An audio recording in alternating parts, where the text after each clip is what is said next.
Olá, pessoal. Eu sou a professora Raquel Betty Pimenta, sou procuradora do trabalho, atuo aqui no Ministério Público do Trabalho do Amazonas, em Manaus, e faço parte do GT Povos Originários, Comunidades Tradicionais e Periféricas, do qual o projeto Aurea Educa faz parte, se relaciona, e nós estamos aqui pensando no curso para capacitação para o concurso nacional unificado.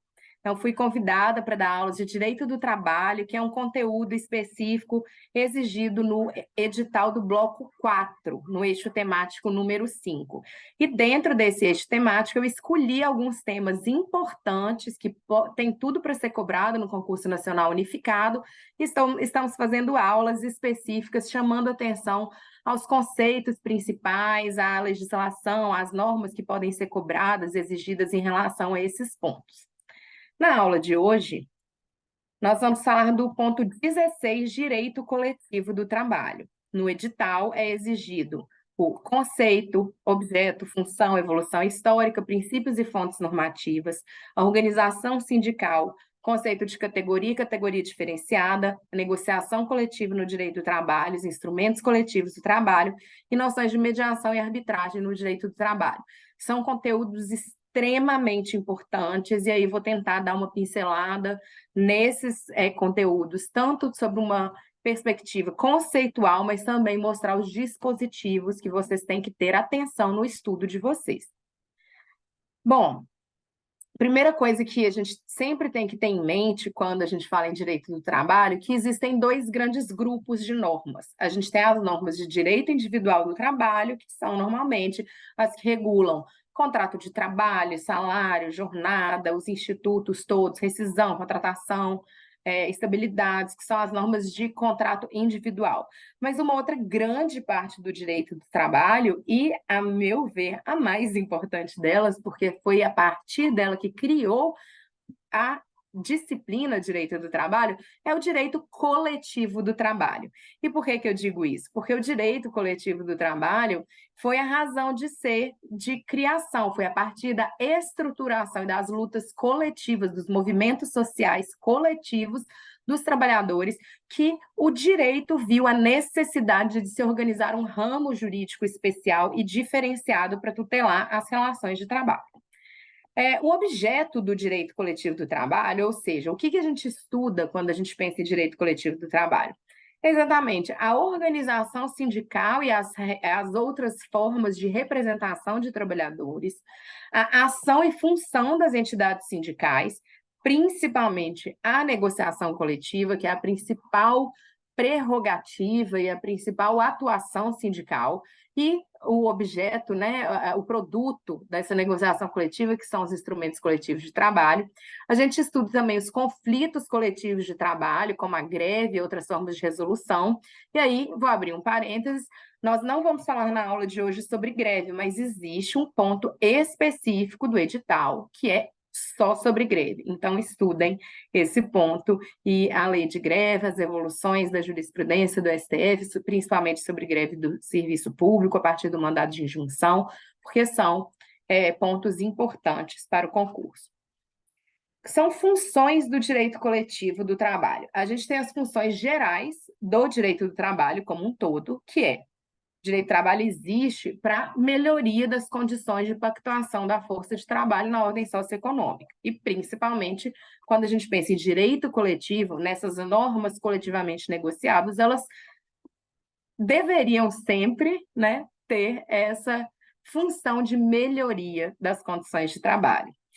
O direito do trabalho como um todo, seja individual ou coletivo, também tem um caráter modernizante e progressista, porque vão sendo conquistados direitos para a classe trabalhadora, há uma evolução social, um incremento de um patamar civilizatório mínimo que vai sendo melhorado. Mas, ao mesmo tempo, é apontado pela doutrina, pelos estudiosos do direito do trabalho, que o direito do trabalho tem uma função conservadora do sistema capitalista. Por quê? Se não tivesse direito do trabalho, uma regulamentação social concedendo alguns direitos, mas controlando a massa trabalhadora, principalmente através das normas de direito coletivo de trabalho e das normas que controlaram os movimentos sindicais, talvez o próprio sistema capitalista iria implodir. Então, historicamente, quando a gente pensa na antiga dicotomia do capitalismo contra o comunismo, principalmente naquele contexto histórico, as normas trabalhistas, elas funcionam como uma conservação do próprio capital. É uma possibilidade do capital continuar existindo. No direito coletivo do trabalho, além dessas funções que também são exercidas, a gente tem algumas funções específicas. Então, a primeira e mais importante delas é a possibilidade de geração de normas jurídicas autônomas. Normas jurídicas autônomas são aquelas feitas pelos próprios destinatários. Então, o que é muito interessante, é um traço distintivo do direito coletivo do trabalho e do direito do trabalho em relação ao resto, é que os próprios atores sociais podem fazer suas normas. Quando a gente pensa em negociação coletiva, em uma convenção coletiva de trabalho, por exemplo, são os sindicatos patronal e profissional que elaboram, que criam, do nada, uma norma que vai ser aplicada ao âmbito de suas representações de categoria. Então, tem um poder de geração de verdadeiras normas.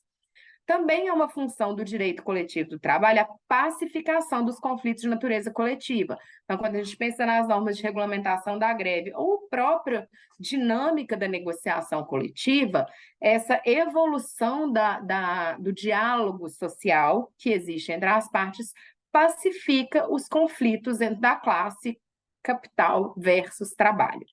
Há, sim, uma função de democratização do poder, então, de certa forma, através da negociação coletiva, do diálogo social, ou dos mecanismos até de cogestão empresarial, às vezes, que os sindicatos vão obtendo dentro das negociações coletivas, há uma democratização do poder diretivo. E, principalmente, um papel muito relevante, o papel econômico da negociação coletiva, do direito coletivo, de conquistar reajustes salariais, aumentos qualificativos remuneratórios mesmo na realidade dos trabalhadores. Uma evolução histórica do direito coletivo do trabalho ou do sindicato em si, tanto do direito coletivo, mas principalmente da entidade sindicato, a gente vê ao longo do estudo histórico e ao longo das várias sociedades, das diferentes ordens jurídicas, uma evolução que passou por momentos de criminalização. Então, inicialmente, os sindicatos, as coalizões operárias foram criminalizadas, vistas como ilícitos penais e perseguidas pelo Estado, e a greve também foi criminalizada, o sindicato foi criminalizado, para depois os ordenamentos jurídicos deixarem de criminalizar e passarem para um momento de tolerância apenas.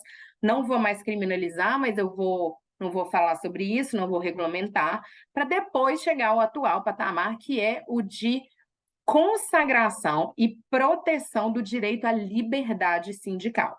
Então, o direito coletivo do trabalho, como um todo, ele passou por essas fases das ordens jurídicas no mundo inteiro irem se adaptando para chegar ao estado atual de liberdade sindical. São fontes normativas de direito coletivo do trabalho, tanto a Constituição Brasileira, de 1988, principalmente os artigos 8º, 9º, até o artigo 11º, que são, depois do artigo 7º, que a gente lembra do direito do trabalho na Constituição, está no artigo 7º, depois do artigo 7º tem os de direito coletivo do trabalho muito importantes. São muito relevantes para o direito coletivo do trabalho e para o direito do trabalho como um todo, os tratados em convenções internacionais. Nós vamos ter uma aula específica sobre o ponto de convenções internacionais para falar sobre isso, mas já adianto que na Organização Internacional do Trabalho, a liberdade sindical é um dos eixos fundamentais de proteção. E aí são convenções fundamentais na OIT sobre liberdade sindical, duas convenções muito importantes. A Convenção 87 sobre liberdade sindical e a Convenção 98 sobre o direito de negociação coletiva. A Convenção 87 não está ratificada pelo Brasil pelo fato da ordem jurídica brasileira exigir unicidade sindical. A gente vai chegar lá daqui a pouco. Mas, de toda forma, os princípios que asseguram a liberdade sindical e protegem o ente sindical contra toda forma de ingerência estatal, contra qualquer forma de uma entidade em relação à outra, estão sim em consonância com o ordenamento jurídico brasileiro. Então, são muito importantes tanto as disposições da Convenção 87 quanto a 98.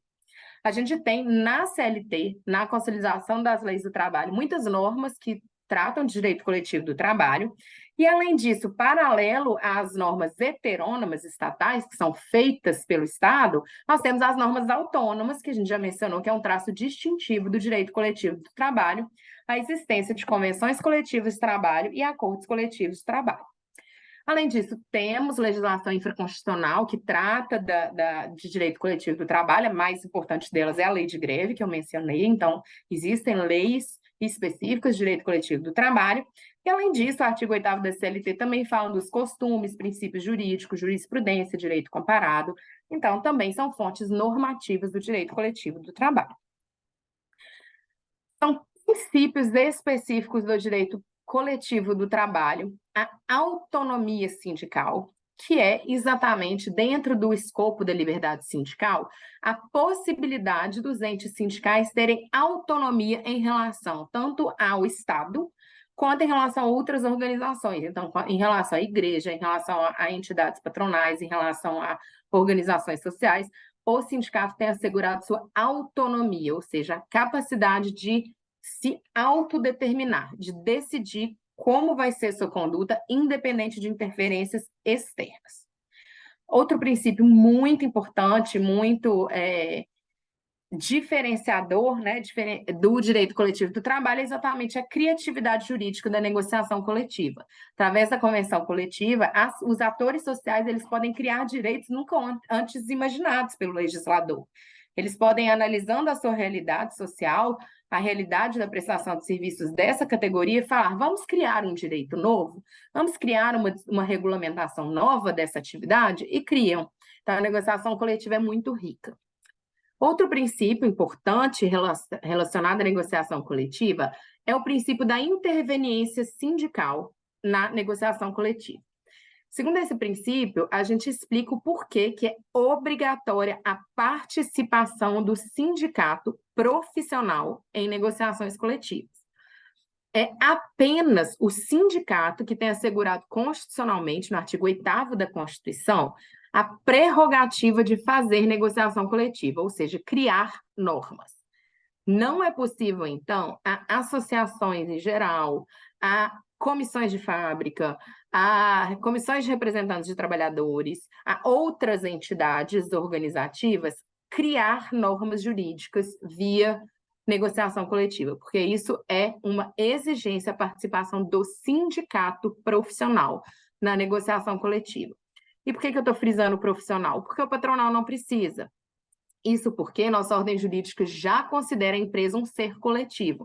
Então, quando a gente pensa no acordo coletivo de trabalho, que é uma norma feita entre o sindicato profissional e uma empresa apenas, ou um grupo de empresas, esse acordo ele já vai ter uma repercussão coletiva num corpo de empregados representados. Então, não necessariamente o sindicato patronal precisa participar da negociação coletiva. É o profissional que precisa. E aí, relacionado a isso, nós temos o princípio da equivalência dos contratantes coletivos. Considera-se que, quando os trabalhadores estão organizados sindicalmente, estão devidamente representados por suas entidades sindicais, eles têm uma equivalência de força em relação ao polo do capital, né? Seja a empresa ou seja as entidades sindicais, empresariais, e por isso que a negociação coletiva ela tem que ser preservada, ela tem que ser validada, ela pode criar normas jurídicas, porque haveria uma igualdade de forças. Nós sabemos que na realidade fática não é bem assim. Não são todos os sindicatos profissionais que têm força de articulação ou força de pactuação, principalmente num contexto social que a gente sabe que existem muitos atos antissindicais, que a reforma trabalhista acabou com o financiamento sindical e prejudicou muito a luta coletiva dos sindicatos dos trabalhadores, e porque a greve efetiva é muito difícil.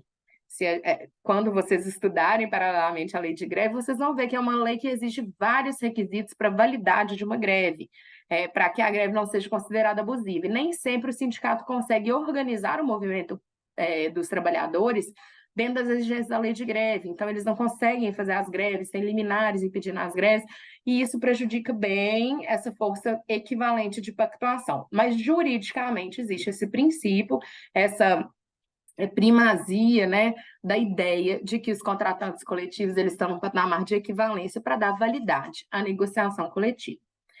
Temos também o princípio da lealdade e transparência na negociação coletiva, que diz respeito à boa-fé contratual. Então, se exigem dos contratantes coletivos que eles tenham uma postura de transparência, de lealdade, de trazer todas as informações para a mesa de negociação. E o princípio mais controvertido e mais falado dentro do direito coletivo do trabalho é o famoso princípio da adequação setorial negociada. Se vocês ainda não conhecem esse princípio, podem ir atrás do conceito desse princípio que é dado pelo professor Maurício Godinho Delgado, foi cunhado, um princípio cunhado pelo professor Delgado, segundo o qual se explica que a negociação coletiva ele tem essa possibilidade criativa porque ela faz uma adequação das necessidades de cada setor. Então, a negociação coletiva ela existe de forma setorial para que, avaliando as necessidades dessa atividade econômica, desse setor econômico, dessa realidade de vida dos trabalhadores, possam ser adequadas de forma negocial as normas, as disposições aplicáveis a essa categoria. Mas, para isso ser válido, o professor Maurício elencou a necessidade de se observar dois critérios. O primeiro deles é que essas normas deveriam ser tendentes à melhoria das condições de trabalho da classe trabalhadora. A negociação coletiva ela existiria para trazer benefícios e não para prejudicar trabalhadores. E um segundo princípio mesmo quando há uma transação, porque na negociação, autorização setorial negociada, a gente tem uma transação. Ela não pode ter uma mera renúncia de direitos, mas é possível que um direito seja transacionado com outro. E o que é a transação? É quando existe uma dúvida acerca desse direito, e esse direito ele é de indisponibilidade apenas relativa. É o que o professor Delgado fala. Por quê? O direito do trabalho, como um todo, tem o princípio da indisponibilidade. Os direitos trabalhistas são indisponíveis, mas eles seriam relativamente disponíveis quando eles transacionarem normas que não são asseguradas na Constituição, nos tratados internacionais de direitos humanos, e relativas a normas de indisponibilidade absoluta, como registro de carteira de trabalho, da própria cidadania do trabalhador e questões de saúde e segurança no trabalho. Isso é o que o professor Delgado desenvolveu, o princípio da adequação setorial negociada.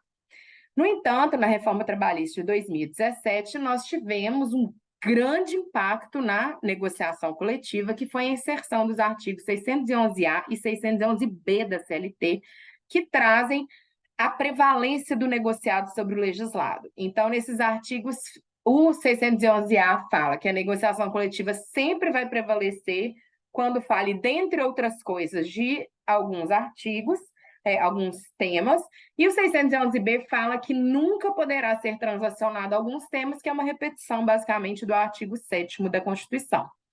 E aí, esses artigos, eles têm a constitucionalidade deles discutida, já foram submetidos à apreciação da Organização Internacional do Trabalho, denúncias na Organização Internacional do Trabalho acerca da validade dessas alterações feitas na CLT, mas a gente ainda não tem pronunciamento expresso da jurisprudência do Supremo Tribunal Federal sobre isso. O que nós temos é o tema 1046 do STF. Então, estudem o tema 1046 do STF, que fala da possibilidade dos limites dessa transação antes da reforma trabalhista, em questão antes da reforma trabalhista, se são válidas ou não normas coletivas que transacionaram direitos trabalhistas.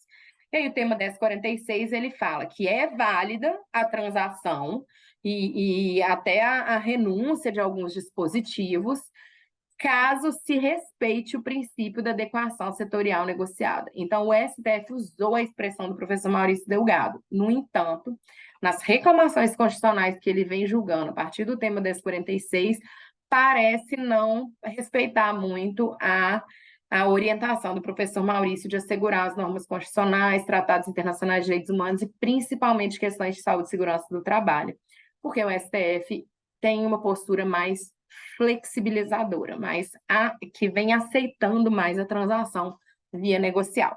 Mas é muito importante o estudo desse tema 1046. Bom, a organização sindical brasileira, ela é pautada a partir do princípio da unicidade sindical, que está assegurado no artigo 8º, a liberdade sindical, observado a vedação do artigo 2º de criação de mais de uma organização sindical em qualquer grau, na mesma base territorial, que não pode ser inferior à área de um município. O que significa isso? Se já existir numa base territorial um sindicato representativo dessa categoria, é proibida, vedada a criação de outro sindicato para a mesma categoria.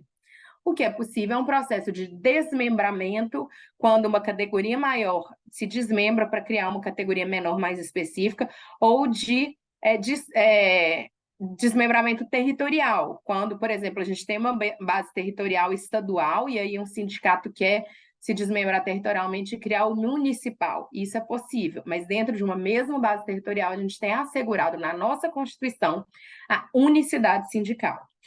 E o que se exige para o controle dessa unicidade sindical é o registro no Ministério do Trabalho e Emprego, tá? No inciso 1. Não se pode haver autorização ou não do Estado. O Estado não vai autorizar ou não. Ele não tem o poder de dar ou não o direito dos trabalhadores e das empresas se organizarem sindicalmente. Mas é necessário um registro lá no Ministério do Trabalho apenas para fins de controle. Então, não vai ser concedido o registro se já existir uma organização sindical prévia. Mas não existindo essa organização sindical prévia, o Ministério do Trabalho e Emprego, se tiver sido cumpridas as formalidades todas exigidas para a criação de um ente sindical, não vai poder discricionariamente negar o registro sindical.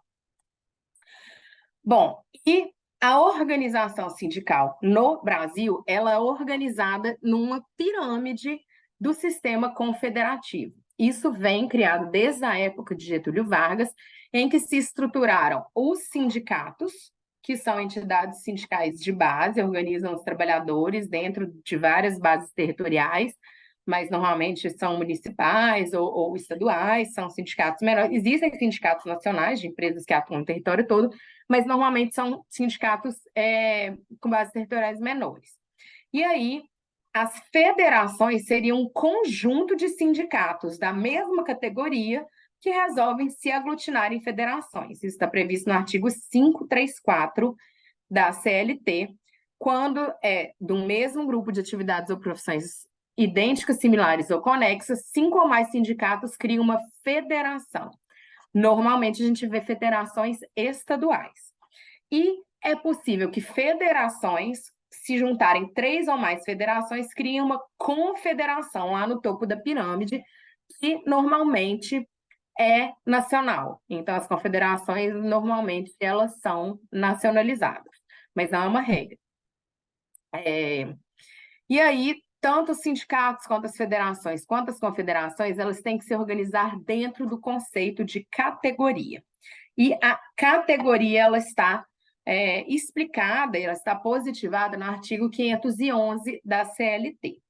O sistema brasileiro, organizado por categorias, ele pensou, o objetivo da organização em categorias foi a seguinte: dentro de uma atividade econômica, há interesses idênticos, similares ou conexos. Então, primeiro a gente vai verificar qual é a categoria econômica. A categoria econômica é indústria, é agricultura, é comércio. Então, pensa na atividade econômica que tem interesses similares, conexos e forma categoria econômica. A categoria profissional, ela é feita com um paralelismo econômica. Então, a categoria profissional são os trabalhadores nessa categoria econômica, são os empregados dessas empresas da categoria econômica. Então, a gente tem um paralelismo, um espelho. Primeiro, a gente vê qual é a categoria econômica e quais são os trabalhadores que trabalham para essa categoria econômica.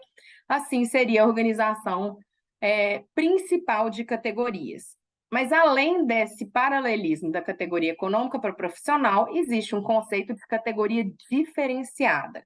Está no parágrafo 3º do 511.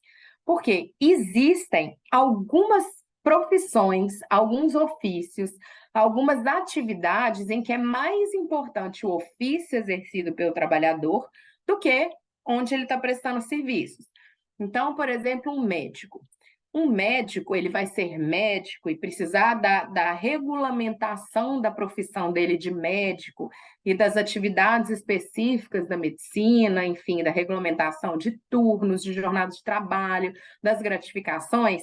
Se ele for um médico num hospital, se ele for um médico no banco, do setor médico do banco, se ele for um médico do setor médico da indústria, se ele for um médico num grande estabelecimento comercial. Então, o mais importante para a categoria diferenciada são os estatutos profissionais especiais ou as condições de vida singulares. Então, são categorias diferenciadas os professores, os médicos, os engenheiros, os motoristas, as secretárias. Então, nós temos esse conceito de categoria diferenciada que dialoga com o de categoria profissional. Quando a gente tem uma negociação coletiva, normalmente a entidade patronal ela vai negociar com o sindicato profissional principal e alguns sindicatos de categoria diferenciada que têm trabalhadores atuando nessa atividade econômica. Paralelo aos sindicatos, federações e confederações que se organizam dentro de forma repartida em categorias, então, dentro dessa lógica da categoria, a evolução do direito coletivo do trabalho brasileiro criou a figura da central sindical. Principalmente nos movimentos dos anos 80, na época 70 e 80, na época da redemocratização, da luta contra a ditadura militar e redemocratização do Brasil, foi muito importante o movimento trabalhista de base que criou entidades de cúpula do movimento sindical paralelas. Elas não obedecem o sistema de categorias, elas obedecem, na verdade, coordenação ideológica. Então, é muito comum a gente ver centrais sindicais ligadas a partidos políticos, porque são funções político-ideológicas que falam, olha, essa central sindical tem essa orientação política, ela quer influenciar na coordenação da luta dos trabalhadores para essas conquistas. E aí, os vários sindicatos e federações e confederações que tiveram essa mesma ideologia, independentemente de qual categoria que sejam, se filiam a uma ou outra central sindical. Só em 2008 que a gente teve uma lei, apesar das centrais sindicais já serem uma realidade no Brasil há muito tempo, só em 2008 a gente teve reconhecimento formal da central sindical, então é uma lei também importante para vocês lerem e estudarem para o concurso, que definem o que a central sindical faz e de que forma ela começou a também receber um percentual das contribuições sindicais na época que era obrigatória, né? A questão das contribuições sindicais também é muito importante ser estudada e relembrada. Não está no tópico do nosso ponto hoje, mas vale a pena dar uma estudada nas espécies de contribuições sindicais e na evolução da jurisprudência do Supremo sobre isso, que a gente teve uma alteração importante recentemente sobre as contribuições negociais, depois da extinção da obrigatoriedade da contribuição sindical na reforma trabalhista. Bom, a negociação coletiva, então, como eu já disse, é uma forma de autocomposição dos conflitos trabalhistas. As partes entram em acordo e celebram de forma autônoma um documento que vai firmar as decisões tomadas pelas categorias econômico-profissional para pôr fim ao seu conflito coletivo. Normalmente são feitas reuniões prévias ou preparatórias, apresentam-se pautas de reivindicações, então os sindicatos profissionais apresentam quais são as reivindicações, sentem em mesas de negociação para discutir isso com o polo patronal, volta para seus representados, isso é aprovado nas assembleias, e aí volta e faz o texto final do instrumento coletivo de trabalho. Os instrumentos coletivos existentes são a Convenção Coletiva de Trabalho e o Acordo Coletivo de Trabalho. Estão no artigo 611 da CLT. A Convenção Coletiva de Trabalho é exatamente quando há uma conversa entre sindicatos. Então, o sindicato profissional negocia com o sindicato patronal uma convenção coletiva de trabalho que vai ser aplicada na categoria inteira.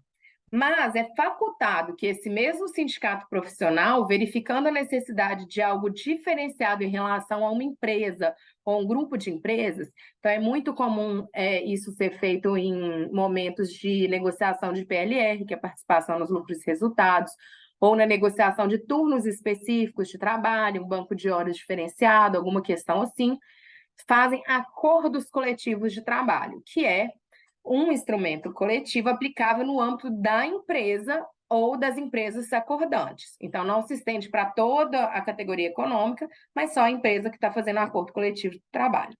E aí, uma novidade que a reforma trabalhista agora positivou no artigo 620 é que agora a gente tem esse dispositivo que fala que as condições estabelecidas nos acordos coletivos de trabalho sempre prevalecerão sobre as estipuladas na CCT. Então, o acordo coletivo de trabalho agora, pela literalidade da CLT, sempre vai prevalecer em relação ao que tiver disposto na CCT. Normalmente, gente, eles são complementares, tá? Convenção coletiva de trabalho, ela vai falar de coisas gerais, o acordo coletivo de trabalho vai dar uma especificada, vai falar, mas aqui o turno de trabalho é assim, o adicional é diferente por causa disso, a PLR vai ser tal. Então, o acordo coletivo de trabalho, como ele já fala coisas diferenciadas, ele vai prevalecer em relação à CCT, mas ele não anula a CCT inteira, não. É só nos dispositivos que houver algum conflito que ele vai prevalecer. A vigência dos instrumentos coletivos de trabalho. Antes, a gente tinha uma ampla discussão sobre acabou a validade do acordo coletivo de trabalho, que normalmente se exige que seja limitado a 2 anos, vão deixar de existir essas normas? E aí a gente teve toda uma discussão sobre a ultratividade da norma coletiva, que seria acabou o prazo de validade do acordo coletivo ou da convenção coletiva de trabalho e as normas continuam valendo. Isso é o que se chama da ultratividade das normas coletivas. O TST tinha uma súmula 277 que falava as normas coletivas vão continuar válidas, vão ter ultratividade até nova negociação coletiva que a modificar. No entanto, a gente teve uma ação de descumprimento de preceito fundamental, 323 do STF, então é importante estudarem esse precedente do Supremo, 323, que afastou a possibilidade, declarou inconstitucionalidade da súmula 277, afastou a possibilidade de qualquer ultratividade nas normas coletivas de trabalho. Paralelamente a isso, o parágrafo 3º, incluído ao 614 pela reforma trabalhista, já fala expressamente que é vedada a ultratividade. Então, depois desse julgamento do STF e da reforma trabalhista, agora tem uma limitação mesmo de 2 anos de validade de normas coletivas. A vigência dela fica limitada no tempo em que a cláusula prazo de vigência estiver valendo. E para terminar nossa aula, o último tópico do ponto do tema de direito coletivo do trabalho é mediação e arbitragem no direito do trabalho. Essas duas formas de resolução de conflitos, elas são formas de resolução de conflitos que às vezes são utilizadas no âmbito do direito coletivo do trabalho, principalmente quando a gente pensa na negociação coletiva, em que os atores sociais não estão conseguindo concluir essa negociação. Surge algum impasse, eles não conseguem mais se comunicar completamente, eles não conseguem fechar o acordo. Então, a mediação ela é prevista no nosso ordenamento jurídico, normalmente para os casos em que tem um vínculo anterior, tem relações continuativas, como é uma relação de negociação coletiva sindical. As categorias vão continuar existindo, os contratos de trabalho vão continuar existindo e os sindicatos vão ter que continuar negociando entre si. E aí o mediador, ele não é alguém que vai decidir ou que vai propor nada para as partes. A função do mediador é apenas de facilitar a comunicação. Ele vai auxiliar os interessados a compreender as questões e os conflitos, reestabelecer a comunicação para que as próprias partes achem o seu resultado melhor. Então, na mediação, esse terceiro, ele vai facilitar a comunicação. Ela é muito utilizada no Ministério do Trabalho e Emprego, então o mediador, o auditor fiscal do trabalho, ele pode ser chamado a atuar como mediador de conflitos coletivos, também no próprio MPT. No MPT, eu, como procuradora do trabalho, faço parte do núcleo de incentivo à autocomposição e conduzo mediações lá no Ministério Público do Trabalho, auxiliando as partes a chegarem nos seus próprios acordos. O CPC, ele já prevê expressamente a mediação no artigo 165 e seguinte em processos individuais, mas normalmente quando a gente pensa em mediação no direito do trabalho, a gente pensa na negociação coletiva, uma mediação na negociação coletiva.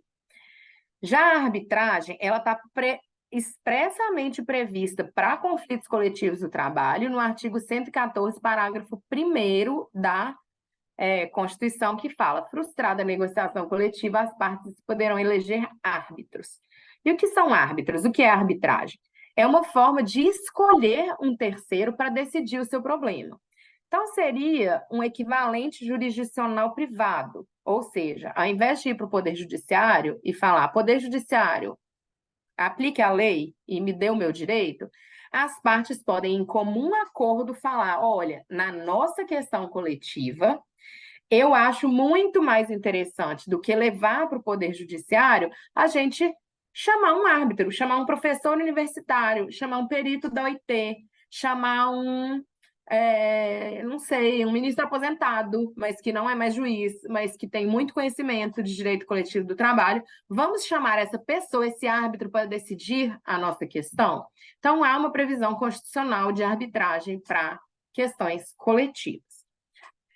Na lei de arbitragem, que é essa lei 9307/96, fala que é possível a utilização de arbitragem apenas para os litígios relativos a direitos patrimoniais disponíveis, o que acrescentou uma discussão muito grande sobre a possibilidade da arbitragem no direito do trabalho, porque nós sabemos que o direito do trabalho tem direitos indisponíveis, mas é um consenso de que quando é um conflito coletivo, se os sindicatos assim quiserem, podem eleger árbitros. Quando há um conflito individual, trabalhador individual contra o empregador, a maioria da doutrina sempre disse que era vedada a utilização da arbitragem, de cláusulas de arbitragem, de câmaras de arbitragem privadas, para decidir trabalhistas, porque não são direitos patrimoniais disponíveis, e sim indisponíveis.